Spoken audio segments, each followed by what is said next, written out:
380장 찬송하십시다.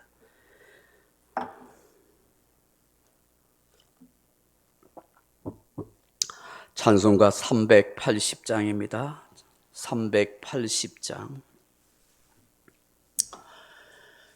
나의 생명 되신 주님 앞에 나아갑니다. 주의 흘린 보혈로 정케하사 받아주소서. 날마다 주를 찬송하겠네. 주의 사랑 줄로서 나를 굳게 잡아 매소서. 괴로운 세상 지낼 때 나를 인도하여 주소서. 주를 믿고 나가면 나의 길을 잃지 않겠네. 날마다 주를 찬송하겠네. 주의 사랑 줄로서 나를 굳게 잡아 매소서.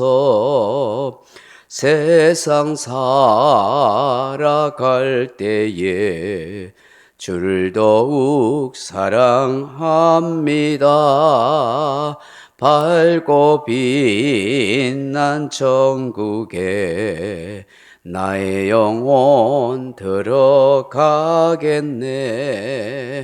날마다 주를 찬송하겠네. 주의 사랑 줄로서 나를 굳게 잡아 매소서. 아멘. 하나님 말씀 요한복음 21장 18절로 22절입니다. 요한복음 신약성경 요한복음 21장 18절에서 22절까지입니다. 186페이지 신약성경 요한복음 21장 18절로 22절 말씀까지 같이 읽겠습니다. 요한복음 21장 18절입니다. 내가 진실로 네게 이르노니 내가 젊은서는 스스로 띠띠고 원하는 곳으로 다녔거리와 늙어서는 내 팔을 벌리리니 남이 내게 띠띠우고 원하지 아니한 곳으로 데려가리라. 이 말씀을 하심은 베드로가 어떠한 죽음으로 하나님께 영광을 돌릴 것을 가리키심이로라. 이 말씀을 하시고 베드로에게 이르시되 나를 따르라 하시니 베드로가 돌이켜 예수께서 사랑하시는 그 제자가 따르는 것을 보니 그는 만찬석에서 예수의 품에 의지하여 주님을 파는 자가 누구오니까 묻던 자더라. 이에 베드로가 그를 보고 예수께 여짜오되 주님, 이 사람은 어떻게 되겠사옵나이까? 예수께서 이르시되 내가 올 때까지 그를 머물게 하고자 할지라도 네게 무슨 상관이냐? 너는 나를 따르라 하시더라. 아멘. 23절까지 읽읍시다. 이 말씀이 형제들에게 나가서 그 제자는 죽지 아니하겠다 하였으나 예수의 말씀은 그가 죽지 않겠다 하신 것이 아니라 내가 올 때까지 그를 머물게 하고자 할지라도 네게 무슨 상관이냐 하신 것이라. 아멘. 사랑하는 성도 여러분, 예수님께서 자신을 3번이나 부인하고 또 외면하고 저주하였던 이 제자 베드로를 부활하신 후에 디베랴 바닷가에 다시 찾아오시죠. 숯불을 피워놓고 고기와 떡을 잔뜩 준비해 놓았다가 이 제자들이 오니까 서로 나눠주시고 아침을 맛있게 이렇게 먹었습니다. 그때 예수님께서 3번씩이나 물으시죠. 요한의 아들 시몬아, 네가 나를 사랑하느냐? 네가 나를 사랑하느냐? 네가 나를 사랑하느냐? 참 면목이 없고 죄송하고 부끄러움으로 가득 찼던, 차마 고개를 들지 못하고 있던 이 베드로가 예수님 앞에 그렇게 이야기하죠. 주님이 아시지 않습니까? 내가 주님 사랑하는 거. 참 3번씩이나 그렇게 고백을 합니다. 그때 주님께서 이 베드로의 마음을 어루만져 주시는 거예요. 회복시켜 주시는 거예요. 여러분, 우리 예수님은 바로 그런 분이에요. 좀 실수했다고 책망하시고 외면해 버리시고 버리시는 분이 아니세요. 낙심한 자에게 찾아와 주시는 주님이세요. 실패한 자에게 위로해 주시는 주님이시고, 용기 잃은 자에게 다시 용기를 주시고, 절망 가운데 빠진 인생에게 희망을 주시는 분이고, 꿈을 잃어버린 인생에게 꿈을 주시는 분이시고, 사명 없이 방황한 자에게 사명을 주시는 주님이시다. 그런 분이에요. 삶의 기회를 다시 주시는 것이죠. 무엇보다도 내 모습이 어떠하든지 간에 주님은 나를 끝까지 사랑하시는 분이세요. 할렐루야.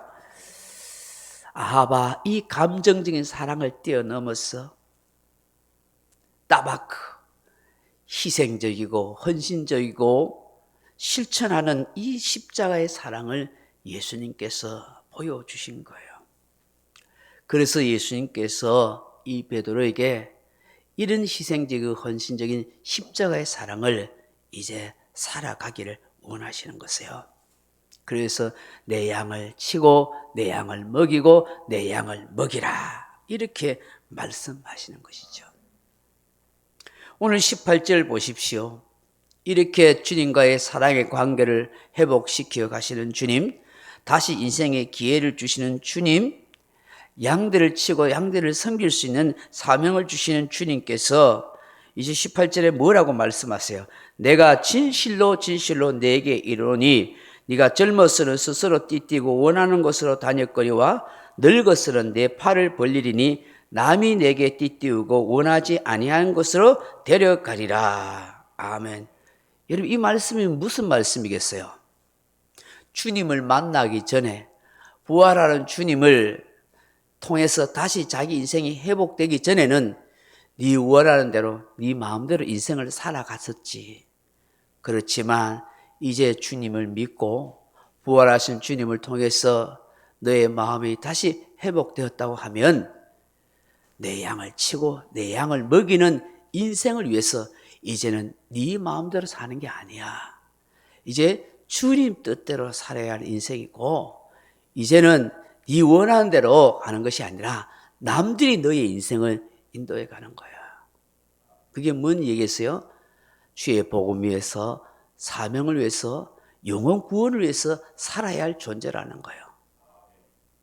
그래서 베드로님 여기 신방정 와주세요 하면 달려가야 되고,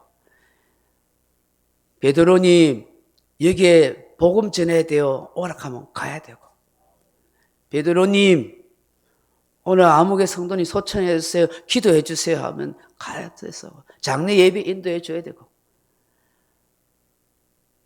베드로님 여기에 하나님의 나라에 복음을 전하세요 하면 막 이리저리 다녀가야 돼. 내 마음대로 내 인생 그렇게 살던 거 아니라는 거예요. 젊은 날은 열심히 배를 타고 와서 고기 잡으면서 자기 인생을 살았지만 이제는 복음을 위해서 주님을 사랑하는 삶을 살아가야 한다는 거예요. 그럼 베드로의 삶뿐만 아니고 목사님 저의 삶뿐만 아니라 여러분의 삶도 마찬가지인 줄로 믿습니다. 오늘 본문에 보면 베드로의 죽음까지도 의미하고 있는 거예요. 어떻게 죽어야 할지를 뭐라고요? 말씀하시는 거예요. 19절 보십시오. 이 말씀을 하시면 베드로가 어떠한 죽음으로 하나님께 영광을 돌릴 것을 가르치심이라. 이 말씀을 하시고 베드로에게 이르시되 나를 따르라 하시니. 아멘. 네. 복음 위에서 순교할 것을 말씀을, 아버지 하나님 뜻대로, 주님 뜻대로 인생을 살아가다가 결국은 순교하면서 하나님께 영광을 돌리게 될 거다 하는 것을 말씀하세요. 그러면서 베드로에게 나를 따르라. 이제 진짜 나를 따르라. 진짜 제자의 사명을 감당하라고 말씀하는 거예요. 사랑하는 성도 여러분, 우리의 삶의 모든 것은 먹든지 마시든지 무엇을 하든지 뭐예요? 하나님의 영광을 위해서 하는 거예요. 영광. 살아도 주를 위해 살고 죽어도 주를 위해서 죽나니 사나 죽으나 우리는 주의 것입니다. 할렐루야. 이 의식을 가지고 살면은요, 뭐 시험 들릴 있고 뭐 쪼매난 것과 마음 상할 일이 뭐 있어요? 안 그래요? 이 현실 앞에서 뭐 이런 그 저렇고 무너질 게 뭐 있어요? 예수 그리스도의 피 묻은 십자가의 사랑을 안다면, 나 같은 허물 많은 죄인을 용서해 주신 그 은혜를 안다면, 완악하고 자기 기만과 교만에 사로잡혔던 나 같은 인간이 어떠한 존재였든 영원히 지옥불에서 떨어질 수밖에 없는 그 흉악한 죄인이라는 사실을 절실하게 자기가 깨닫고 있다면, 도저히 용서받을 수 없는 죄인인 나를 주께서 내 대신 죽어주셨다는 이 긍휼의 풍성한 은혜와 사랑을 안다면, 그래서 이제 하나님께서 베드로를 부르신 것처럼 나를 불러주셨고, 베드로가 자기 인생을 사는 것이 아니라 이제는 남을 위해서 사는 것이고 주님 위해 사는 것이고 내 죽는 것도 하나님의 영광을 위한 것이라는 이런 복음의 찬란한 영광을 안다면, 이런 놀라운 진리를 깨닫는 믿음이 있다면, 이 땅이 삶이 아닌 영생복락의 천국이 있다는 걸 확신한다면, 잠깐 사라지는 이 육신적이고 물질적이고 세상적이고 쾌락적인 것이 아니라 영원한 영광의 기쁨이 있는 것을 안다면, 이 세상에 제약된 쾌락을 누리고 살다가 그것 때문에 심판받을 수밖에 없다는 것을 안다면, 여러분, 무엇을 염려하고 걱정하고 무엇에 집착하며 인생을 살아가겠습니까? 그렇지 않겠어요? 이 고백이 저와 여러분의 고백이 되어야 될 줄로 믿습니다. 내가 살든지 죽든지 내 몸에서 그리스도가 존귀하게 되기를 원합니다. 사나 죽으나 나는 내 것이 아닙니다. 주의 것입니다. 주님의 것인데 내 것인 줄 알고 내 마음대로 인생을 살려 하니까 문제가 생긴 거예요. 주님의 몸인데 내 것이라고 생각하니까 내 몸을 가지고 내 마음대로 제약된 인생으로 살게 되는 거예요. 주님이 피를 흘려서 값주고 사셨다잖아요. 내 인생과 내 몸을, 내 영혼을 주님이 피값으로 사신 거예요. 그건 내 것이 아니에요. 내 마음대로 이제 사는 게 아니에요. 남은 때를 누굴 위해 살아요? 주를 위해 살아라고 사도 바울이 고린도후서 5장 15절에 그런 말을 했잖아요. 갈라디아서 2장 20절에 뭐라고 말씀해요? 뭐라고 말했어요?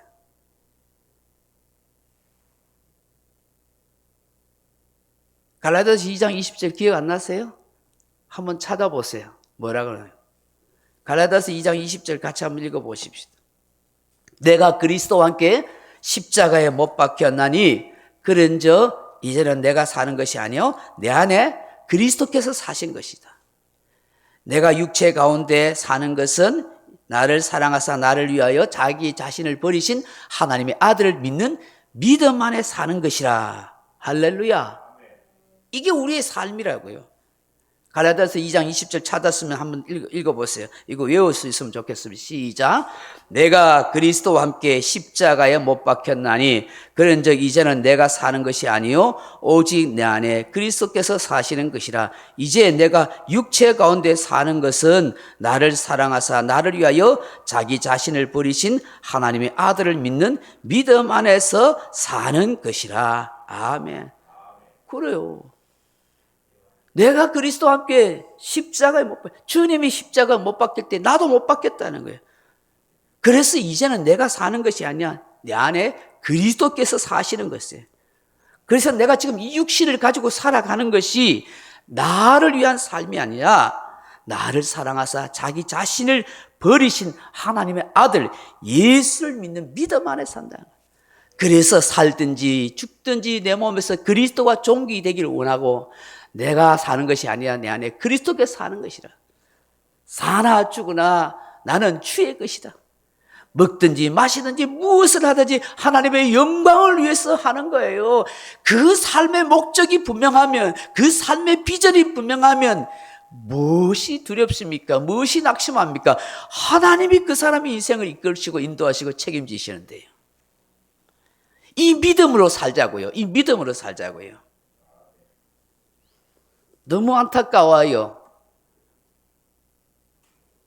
교회가 뭐겠어요? 교회가 뭐 세상 즐거움을 주는 술집이에요? 도박장이에요? 교회가 무슨 클럽이에요? 사교 클럽이에요? 교회는요, 하나님을 예배하는 곳이에요. 살아계신 하나님을 예배하는 곳이에요. 나 같은 죄인을 구해주신 하나님을 찬양하고 노래하고 즐거워하며 그분을 경배하는 것이에요. 그분과 함께 사는 것이에요. 다른 거 요구하지 마세요, 교회에다가. 다 부질없는 거예요, 사실은. 다 부차적인 거예요. 성도의 교제도 필요하고 밥도 먹는 것도 필요하고 좋아요. 그런데 본질적인 건 교회는요, 하나님을 예배하는 것이에요. 하나님을 만나는 것이에요. 하나님을 노래하는 것이에요. 그리고 주를 섬기는 모습을 훈련하는 것이에요. 그래서 그 하나님을 만난 기쁨, 그 말씀을 배운 것을 가지고 세상에 나아가서 실천하고 적용하면서 하나님 나를 통해서 보여주는 거예요. 할렐루야. 오늘 베드로가 바로 그런 삶을 살아가도록 하신 거예요. 그런데 말이에요, 이 베드로가 이 주님의 말씀을 이렇게 받고 사명을 받고 네가 이제 너를 위한 삶이 아니라 나를 위한 삶을 살아야 돼 하고 말씀을 딱 들었어요. 근데 순간적으로 눈에 띄는 한 사람이 보이네요. 오늘 20절 말씀 한번 보세요. 베드로가 돌이켜 예수께서 사랑하시는 그 제자가 따르는 것을 보니 그는 만찬석에서 예수의 품에 의지하여 주님을 파는 자가 누구오니까 하고 묻던 자더라. 이에 베드로가 그를 보고 예수께 여짜오되 주님, 이 사람은 어떻게 되겠사옵나이까? 예수께서 이르시되 내가 올 때까지 그를 머무게 하고자 할지라도 네게 무슨 상관이냐? 너는 나를 따르라 하시더라. 아멘. 베드로가 지금 신경 쓰이는 한 사람이 있어요. 보이지 않게 은근히 늘 라이벌 의식을 가지고 있는 친구예요. 누구예요? 요한이에요. 요한. 예수님이 만찬석에 앉아 계실 때에 예수님이 잘 옆자리 오른쪽에 누가 있었냐면 요한이 앉아 있는 거예요. 그 제가 여러분 이야기하지만 유대인들의 식사법은 어떠하다 했어요? 다리를 쭉 옆으로 펴고 비스듬히 걸쳐 앉아서 식사를 해요. 우리같이 정자세로 앉아서 먹지 않습니다. 걔네들은 다리를 둘을 쭉 펴니다.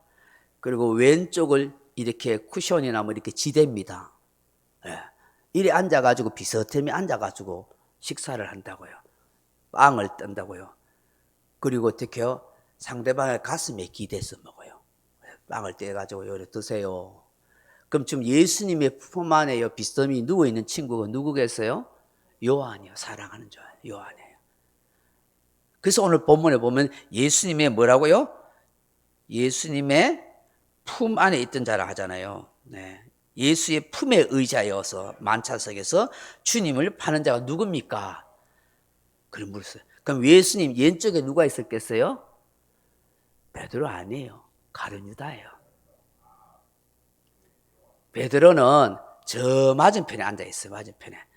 낮은 좌석에 있으면 높은 상석으로 인도할 거라 그렇게 생각했던지 많이 쳐다보고 있는 거예요. 베드로가. 주님이 가까이 오라고 할 때까지. 그렇게 보고 있는 거예요. 예수님이 가룟 유다의 머리에 가슴에 지대 있는 거예요. 그래서 떡을 가룟 유다에게 주는 거예요. 그래서 내 요게 같이 손을 넣는 자가 나를 판다고 말해준 거예요. 그릇에 담아가지고. 그걸 베드로가 본 거예요. 예수님 첫걸에 가까이 있으니까 얼마나 시기심이 있었던 것 같아요. 라이벌 의식이 있었던 것 같아요.